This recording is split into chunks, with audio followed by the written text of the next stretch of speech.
ministère de la Transition écologique et solidaire vient d'annoncer les valeurs à retenir pour l'électricité qui sera utilisée pour le chauffage des nouveaux logements à construire à compter de 2021. Quelles sont-elles? Le contenu CO2 de l'électricité est arbitrairement abaissé de 210 grammes par kWh à 79. Le coefficient de conversion entre énergie primaire et énergie finale est ramené à 2,3 contre 2,58 aujourd'hui.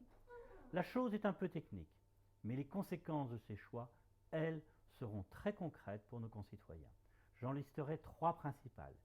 D'abord, une aggravation de la facture de chauffage des Français, avec le risque de voir revenir les convecteurs électriques forts consommateurs d'électricité. En tant qu'Association française du gaz, nous ne sommes pas contre les systèmes électriques, à condition qu'ils soient performants, comme les packs RO ou OO.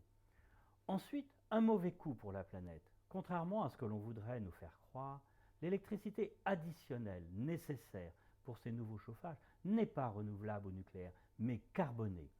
En hiver, cette électricité additionnelle est produite dans des centrales au fioul, à charbon ou à gaz, qu'elle soit produite en France ou importée depuis nos voisins européens.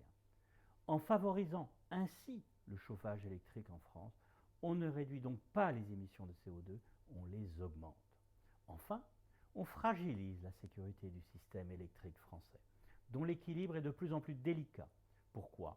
Parce que l'on augmente la pointe électrique en hiver dans un pays qui a déjà une pointe électrique élevée du fait des chauffages électriques existants.